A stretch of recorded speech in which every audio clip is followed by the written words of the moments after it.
On ne peut pas ne pas parler de Poutine parce qu'il est devenu une forme d'icône aussi paradoxalement dans le monde qui était celui de Lénine et de Staline naguère à Moscou. Il est devenu une sorte d'icône des nationalistes pour un certain nombre de thèmes, d'autorité, comme vous le dites, de famille.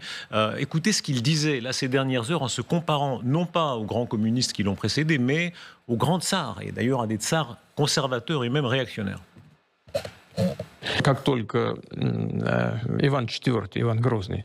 Dès qu'Ivan le Terrible a dit « Non, nous resterons orthodoxes », immédiatement, une légende est née selon laquelle il était un tyran cruel, il était fou.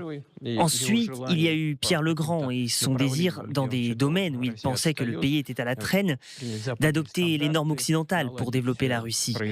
Mais je suis sûr que Pierre Ier ne voulait pas que nous copions tout.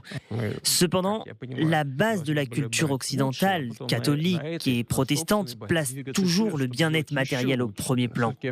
En Russie, on parle toujours de l'aspect moral au sens large. De tout cela vient le désir constant de la communauté occidentale de rogner sur la Russie. Voilà, vos réactions d'entendre Vladimir Poutine, 25 ans de pouvoir, l'héritier non pas tellement de Staline ou Lénine, en tout cas tel qu'il se revendique, mais des grands tsars réactionnaires du 19e siècle. Vous savez, Poutine, en réalité, se revendique comme l'héritier de tout ce qui a fait la grandeur de la Russie à travers les siècles.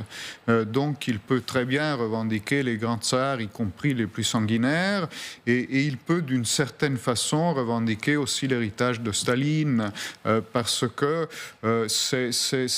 c'est la grandeur de la Russie, au fond, son idéologie.